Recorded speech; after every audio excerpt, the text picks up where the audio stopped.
One, I want to give all the praise, all the glory, all the honor unto Yahweh, Bahashem, Yahweh Shai, Bahashem, Rakah, Kodash. Double honors goes out to the elder apostles of Great Millstone for teaching me the truth. Also want to acknowledge all the Akyam who are pushing the truth with sincerity throughout the four corners of the earth, and Shalom to the elect of the nation of Israel. This is Shabai from GMS Denver. And through the Spirit, I'm going to read Numbers 5. Let's see.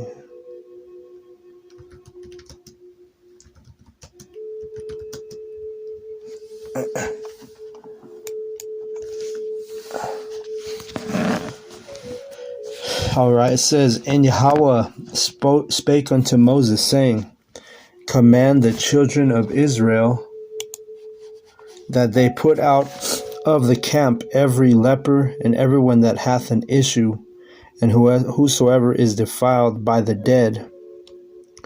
And leprosy in the Bible is white skin. So if you had a leper in the camp, it was allowed to be put out of the camp. And it says also that an issue is like a discharge from your private parts, you see. So these are some rules and commandments by Yahweh Bashem Yahushai. It says in verse 3, Both male and female shall ye put out without the camp, shall ye put them, that they defile not their camps, in the midst whereof I dwell. And we know that what will cause a issue is usually a sexual, like an STD, right? So if people had that type of issue, literally an issue, then you were to be put out the camp. Especially like if a woman was doing that, meaning she was being a whore, she was with multiple men and whatnot.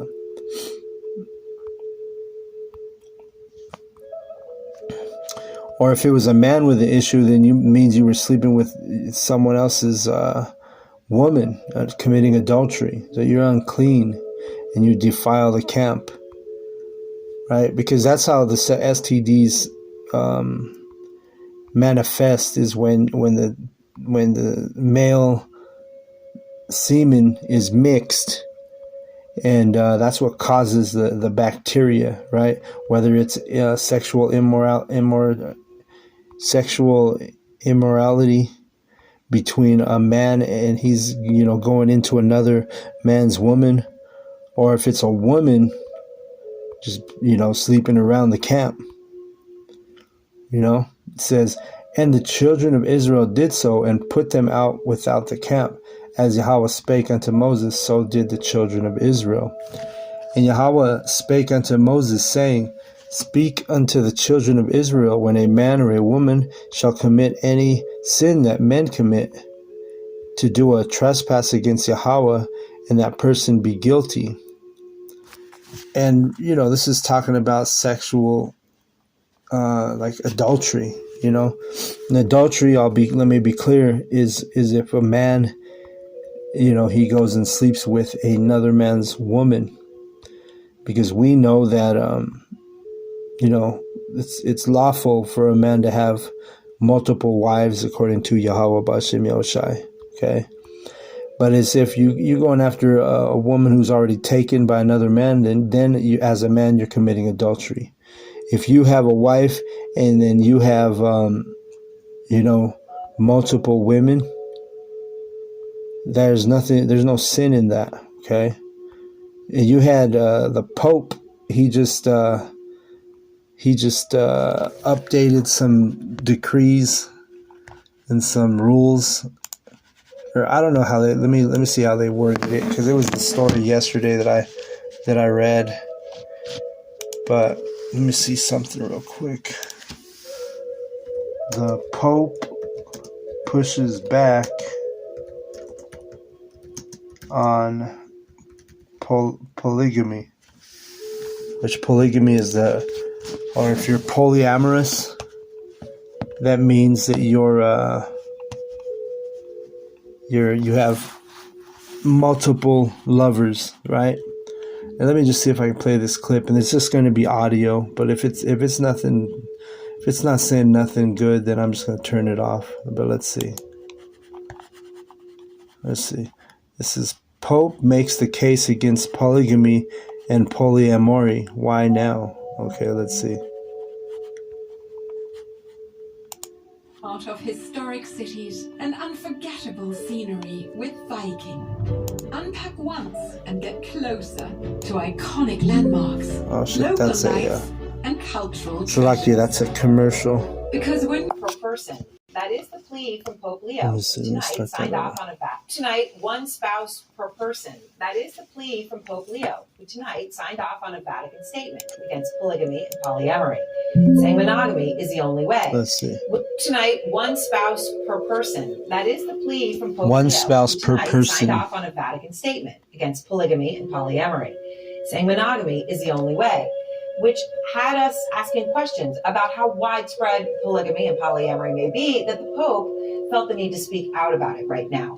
Harry Enton is here to tell us something that we don't know. So, Harry, why, we know the Pope was responding in part to concerns from African bishops who are concerned about the rise of polygamy that they are dealing with, that they had wanted this statement. Yeah. Okay, but what are the basics? Like, why do this now?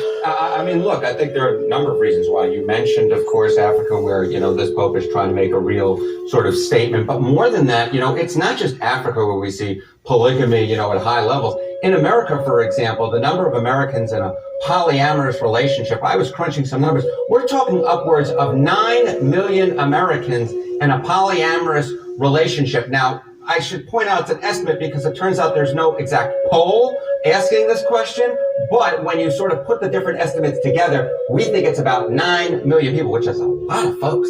It is a lot of people. When you think about it, I understand as a percentage, maybe it's not that large, but it is a lot of people. So let's talk about this. Polygamy, polyamory, for a while were taboo, right? There were certain places where it would happen in this country that people would think, but it became something that wasn't very common. Is it now more morally acceptable? Yeah, this is where, building a trend line as to how many people are in a polyamorous relationship now versus 20 years ago is a little bit difficult. But we do know that the percentage who'd say it's morally acceptable is up like a rocket. You compare it to 20 years ago, we were talking about just 6%. Look at it now, 21% say polygamy is morally acceptable now. That is a rise of more than three times. Can I just say something? That's 1 in 5 people. Yes. Think it's okay to have multiple spouses. That's exactly right. 1 in 5, and that is led by younger folks where that percentage is over 30%. 1/3. Yes. This is really incredible. This is, it starts with a question in the morning when we say, well, what's going on here? That's wow, that really has you thinking. Okay, there's a lot there. You've already told me a lot of things I don't know. Tell me something else. I'll tell you 2 things you don't know. First off, polyamorous, that word did not actually enter the English language until 1990. That is a very new word. Polyamorous becoming a new word. And more than that, you might think... So anyway, the point being here is the Pope, and this is why these people are a joke, these Edomites and these, the Vatican, the whole, notion about the, the Catholic regime basically shows that they're going off. They're not coming from the scriptures, because we know that it's okay according to the scriptures to have multiple women. But the thing with this is, you have it where they're basically, they're not just talking about men, they're talking about women also who are, all for polyamory or polygamy, which, like I said, it means multiple lovers, right? The thing is, when a woman does it, it is not acceptable, and it's actually a sin for a woman to be polyamorous, okay, or practice polygamy, okay? It's not good spiritually, physically. It's not good for women when a woman is, a hoe, or when she's playing the, riding the cock carousel, that it fucks up a woman's mental and her body and her, as we're about to read in the scripture. But the thing is the points I want to make. A man can have multiple women. He just can't he can't have a woman that's already married or taken, right? And it's not a double standard, according to the scriptures. You Babylonian women, you've been taught your whole life that everything is equal and double standards, but according to the scriptures, it's not okay, all right? And if you have, a problem with that, then you have a problem with the laws of Yahweh B'Shem Yahushai, all right? Because it's not double standards like these women think. And in America, in Babylon, America, these women, you women have been taught that everything is equal. And, you have women say, oh, well, if he can do it, why can't I do it? Well, if you're religious, if you're spiritual, if you're part of the elect, then you're going to understand that that's not something that you're supposed to, as a woman, take part in. You're supposed to have one husband, one man. Okay, because the effect is different on men, right? A man is able to have multiple women without his whole head being, shot, right? Without him losing his mental capacity. You put that practice, a woman practicing a polygamy or polyamorous woman, or multiple lovers, multiple sex partners, and her head's all fucked up, man. Mentally, spiritually, lawfully, according to the scriptures, it's a big ass no for women to be polyamorous. Okay, and all you got to do is look at the women that that have been around the block more than once or two or three times. Look at their fucking state of the way they act, the way they function, the way they have relationships. It's not in a woman to have multiple sexual partners, okay? It fucks up a woman's head, fucks up her body, so on and so forth, all right? And if you don't agree, then that's okay. You can cut the channel, but we know what the laws is. We know the nature of men and women, and we know what Yahweh, what his laws are. Like I said, a man commits adultery if he goes after another man's wife, while a woman, she's only to have one man. And whenever she strays from her original husband, the man who took her virginity, her token of her virginity, that's who she belongs to according to the scriptures. Okay. And I'm going to keep reading here. But the thing is that the Pope, he's over here pushing, that decree that, monogamy is the only way, and that's not true. It's simply not true according to the scripture. Okay. So it shows you that these fucking pagan Catholics, they're not in line with the laws of Yahweh B'Shem Yahushai. Okay. And there's multiple men, obviously, in the scriptures who have multiple wives. Okay. You're not gonna read where it's lawful in the Bible, where you had a woman who has multiple husbands, right? I mean, you read about it, but they're always being condemned or reprimanded. It's not a double standard, plain and simple. Okay. So it says here. Let me keep reading. Speak unto the children of Israel, when a man or a woman shall commit any sin that men commit, to do a trespass against Yahweh, and that person be guilty, then they shall confess their sin which they have done, and shall recompense his trespass and the principal thereof, and add unto it the fifth part thereof, and give it unto him against whom he hath trespassed. Right? So basically, if he's committing adultery, right? That's what it is. Like I said, men commit adultery if you go after another man's wife. That's why we who are in this sincere in this ministry, that's out of the question for us. We always ask a woman, if we meet a woman, the first question brothers should be asking her is, hey, do you got a man? Or do you have a man? If she says yes, you need to just move on. You know, don't sit there and hold a conversation with a married woman. Okay. Let's see. Verse 8. But if the man have no kinsman to recompense the trespass unto, let the trespass be recompensed unto Yahweh, even to the priest, beside the ram of atonement, whereby an atonement shall be made for him.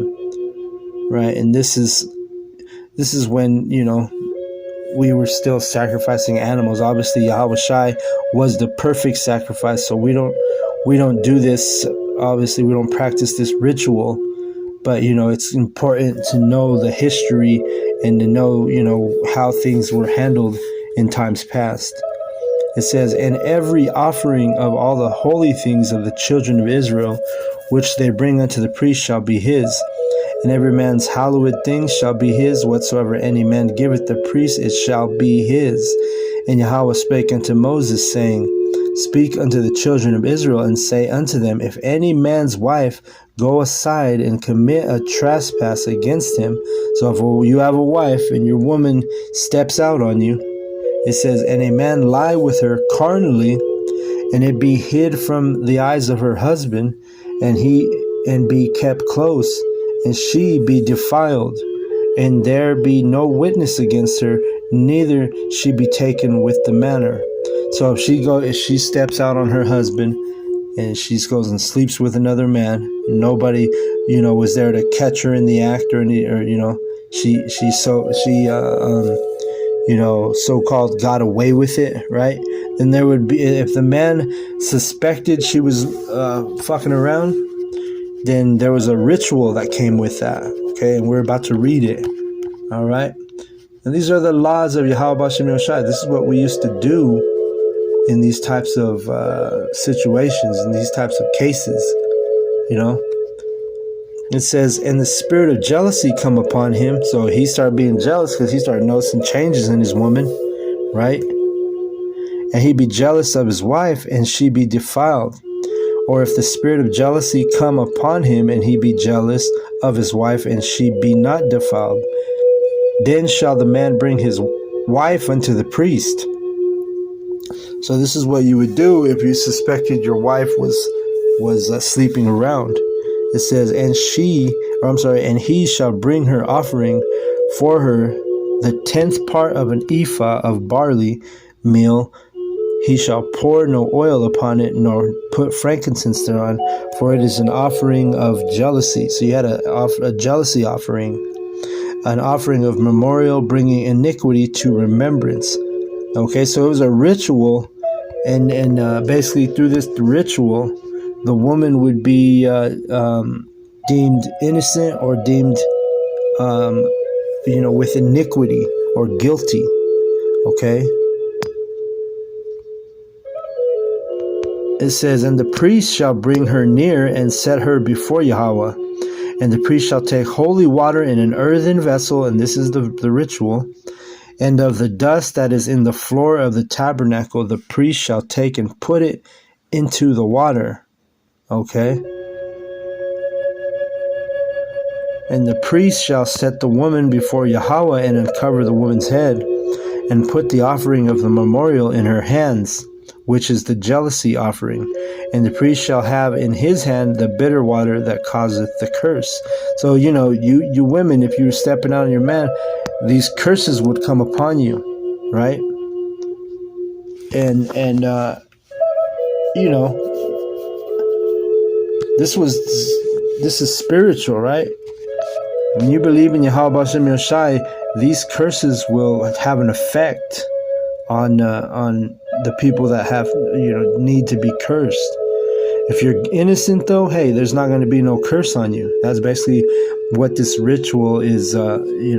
Spiritually, ritually, you do the curse, and if a woman is not guilty, the curse wouldn't fall on her. But if she was guilty of the curse, she would be a cursed woman, right? And let's keep reading. And the priest shall charge her by an oath, and say unto the woman, if no man have lain with thee, and if thou hast not gone aside to uncleanness, with another instead of thy husband, be thou free from this bitter water that causeth the curse. Okay. But if thou hast gone aside to another instead of thy husband, and if thou be defiled, and some man have lain with thee beside thine husband, then the priest shall charge the woman with an oath of cursing, and the priest shall say unto the woman, Yahweh make thee a curse and an oath among thy people, when Yahweh doth make thy thigh to rot and thy belly to swell. And matter of fact, women who are, riding on the cock carousel, multiple lovers, this is why they have a lot of these women, they'll get cellulitis on the back of their legs. That's that thigh rotting. And the belly to swell, they got the fupa, they get the big old swollen belly on the front, right above their vajayjay, you see. So you see all this type of things on a woman, and if you see a woman with lots of cellulite or lots of swollen belly, and chances are she's been with a lot of men, okay, and she's defiled, okay.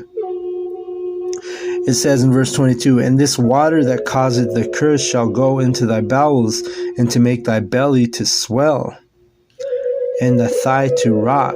And the woman shall say, Amen, Amen. And the priest shall write these curses in a book, and he shall blot them out with the bitter water. And he shall cause the woman to drink the bitter water that causeth the curse, and the water that causeth the curse shall enter into her and become bitter. So she would drink that water, right? It had the dust of the tabernacle, the dust, inside the water. It says, then the priest shall take the jealousy offering out of the woman's hand, and shall wave the offering before Yahweh and offer it upon the altar. And remember, this is for just a woman just being suspected of cheating on her husband, of stepping out on him, right? This is when she wasn't even caught in the act, but her woman just thinking yo, something's different. You know what I'm saying? It says, and the priest shall take a handful of the offering, even the memorial thereof, and burn it up upon the altar. And afterwards shall cause the woman to drink the water. And when he hath made her to drink the water, then it shall come to pass that if she be defiled and have done trespass against her husband, that the water that causeth the curse shall enter into her, and become bitter, and her belly shall swell, and her thigh shall rot, and the woman shall be a curse among her people. Right? Yeah, you can't be a hoe in Israel, man. In the kingdom, we're gonna have nothing but clean, soft, gentle, delicate women. You're not gonna have all these big mouth, fucking big Shirleys and Eve talking shit all the time, moving, slapping her gums at you. Women are going to know their place, and they're going to be soft, tender, and delicate, like the Bobby Brown song, the tenderonies. You're going to get tenderonies in the kingdom. You ain't going to have dealing with women, 45-year-old divorcees, or, fucking 50-year-old bitches that have, slept with every Tom, Dick, and Harry, you see. It's not going to be like that in the kingdom. You women have learned from Esau, Edom, that it's okay to just, move like a man here in this society. And that's why the society is all fucked up. Families are broken. You got women raising men who they become, emotional young men who don't know how to be a real man. Then you got women, single women raising their daughters, teaching them to twerk and be hoes, and you know what I'm saying? Babylon. It has to be judged, man, and it's going to be judged. And this is just a few examples of the abominations here in Babylon, America. You see, this place has to be judged, man, and the Yahweh B'Shem Yahshai are going to visit this place and judge this place. Okay. And the thing is in this society, you don't even have women that a woman's never, when's the last time you saw a woman go to prison for being, for adultery? The answer is never. You never. Matter of fact, they reward the fucking women who do that shit here in this wicked ass country, wicked ass society, right? A woman goes out on her husband. What do they do here? They give her child support, alimony, all kinds of bullshit. It shows you that Esau Edom, man, his way of life, it's not the way, man. It's not the way, right? Let's see. Let's go to, and you know, women who step out on their husbands. I mean, you're a defiled woman at that point. You're defiled. You're polluted. Let's get that in Jeremiah 3. Let me see.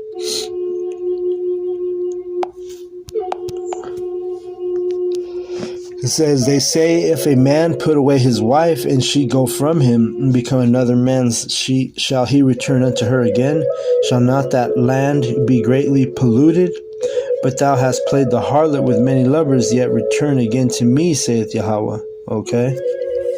Because this is twofold, because it's talking about the Israelites. When we go into these other false doctrines and false philosophies, we're likened unto a whore that goes away from her husband, right? That's how Yahweh looks at you Israelites that are practicing other philosophies and doctrines, and you're not repenting in Yahweh Bashem Yahushai. You're not coming back to your first love, right? Because the first love is this truth, this ministry. But the point being, like I said, it's twofold. You know, this one here, it's talking about a woman. She's a polluted land. She's greatly polluted. Matter of fact, you know, if she goes off and she has sexual relationship with a different man aside from her husband, you know, and ideally you don't want to take that type of woman back, because all it's going to be is headaches and drama. You know what I'm saying? So let's go back to, and then I wanted to grab another verse in Hosea.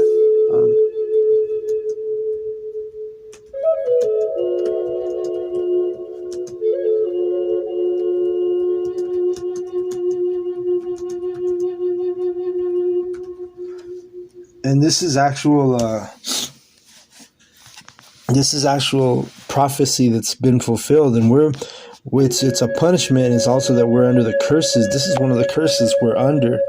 Hosea 4:14, it says, I will not punish your daughters when they commit whoredom, nor your spouses when they commit adultery.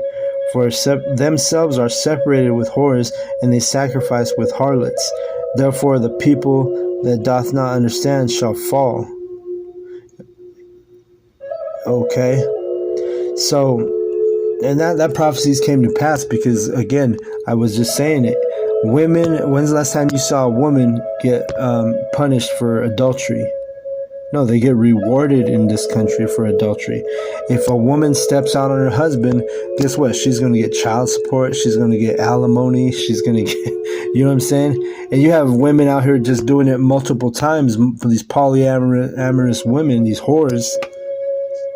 And they're getting child support from 3 different dudes, you know, and then just adding to more confusion and abominations and iniquity.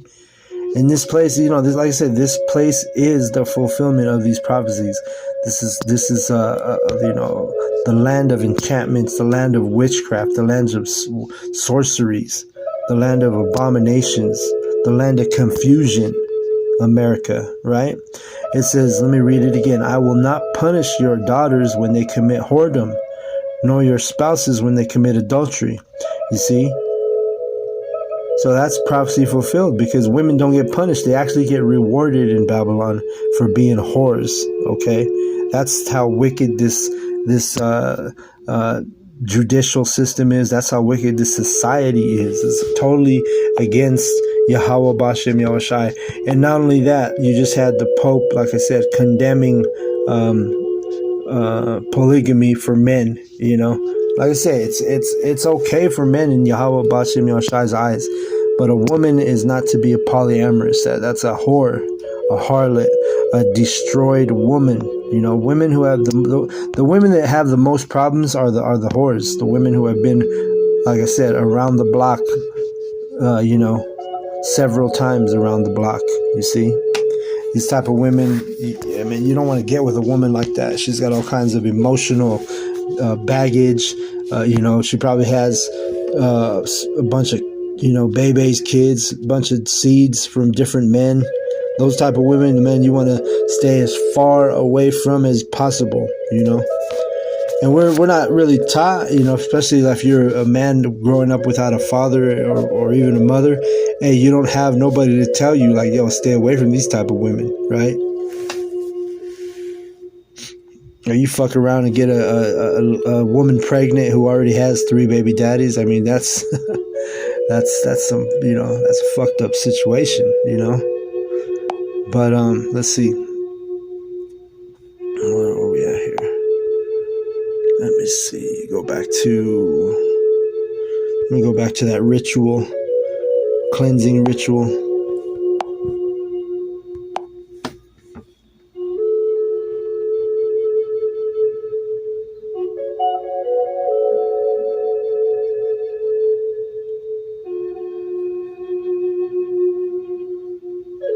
All right, it says Numbers 5. It says, where did I stop? Let's see.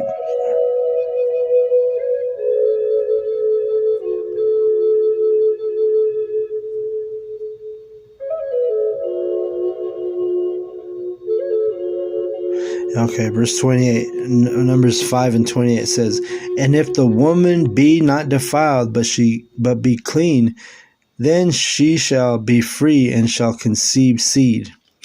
All right, so she's not going to be defiled. If she was innocent, then guess what? She can still have children and just carry on, This is the law of jealousies, when a wife goeth aside to another instead of her husband and is defiled. See, so we had order, in the past.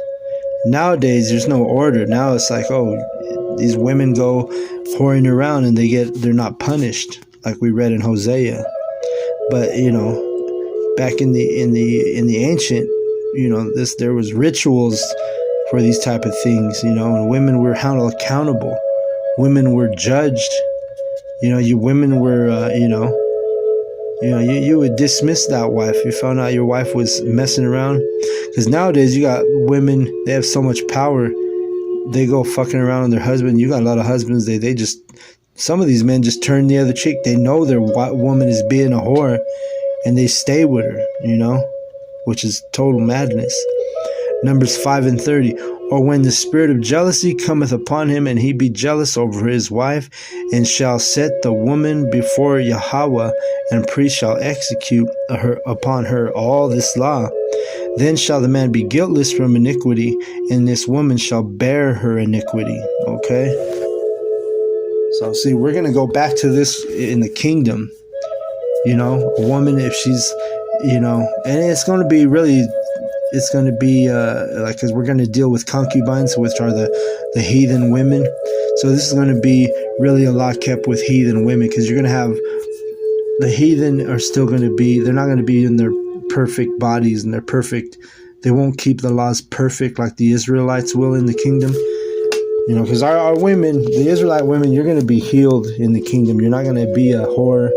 You're not going to be, psycho in your head, insane in the membrane, but the heathen, we're still going to deal with heathen women. You might have some heathen women that go off, which, we will perform these type of rituals in the kingdom. We're going to keep the laws, statutes, and commandments in the kingdom. Remember, it tells you that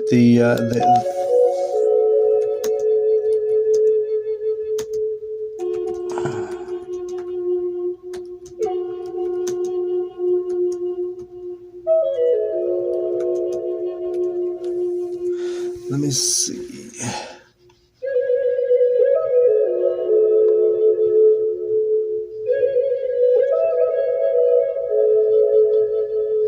Let me find this verse. I think it's in Isaiah 60.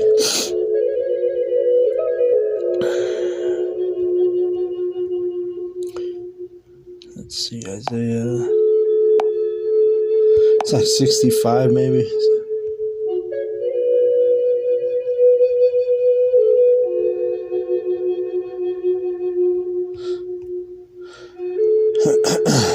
But, the heathen are going to learn the ways of Yahweh B'Shem Yahshua. They're going to come to us. Let's see.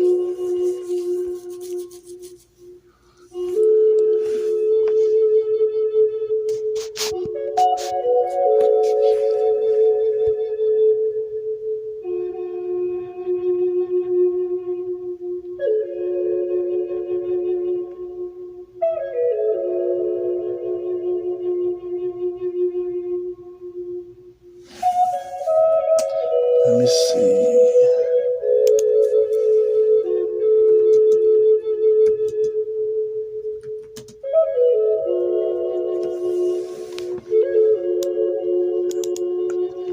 Okay, let's see.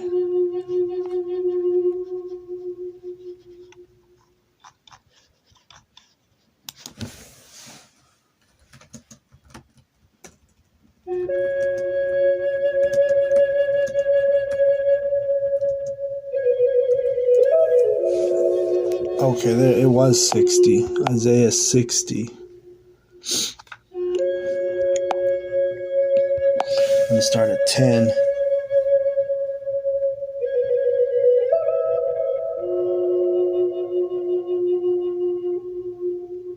Okay. Let's start at 10. It says, Isaiah 60 and 10, the sons of strangers shall build up thy walls, and their kings shall minister unto thee. For in my wrath I smote thee, but in my favor have I mercy on thee. This is talking about the heathen are going to, build up our buildings, build up our walls. And their kings shall minister, that meaning the word minister means serve. So the kings of the heathen are going to serve the Israelites in the kingdom. It says in verse 11, therefore thy gates shall be opened continually, they shall not be shut day nor night, that men may bring unto thee the forces of the Gentiles, and that their kings may be brought. So all these heathen are going to be bringing in their forces, which is dealing with their substance, their valuables. They're going to continually be serving us, ministering us. They're going to be gifting us with, different gifts of value, right? It says in verse 12, it says, for the nation and kingdom that will not serve thee shall perish. Those nations shall be utterly wasted. But these nations, not only are they going to serve us, but they're going to come to us to learn the ways of Yahweh B'Shem Yahushai. So, these type of rituals, because we're going to have heathen women, which are AKA concubines. And if a concubine goes off, or if she tries to, be a whore behind your back, then you're going to perform this ritual we just read about. Okay? Because like I said, in the kingdom, the Israelite women are going to be healed. They're going to know better. They're going to be, the Israelites are going to be perfect in the kingdom, as in keeping the laws to perfection. All right? But, this is just, something that came on the Spirit, through the Spirit, did this lesson. I just started reading, and that's what it is, man. We're going to keep the laws and these rituals in the kingdom. So I hope this lesson was edifying.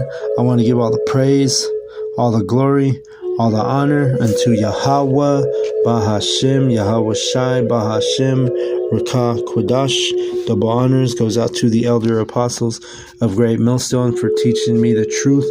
Also want to acknowledge all the Akyam who are pushing the truth with sincerity throughout the four corners of the earth. Shalom to the elect.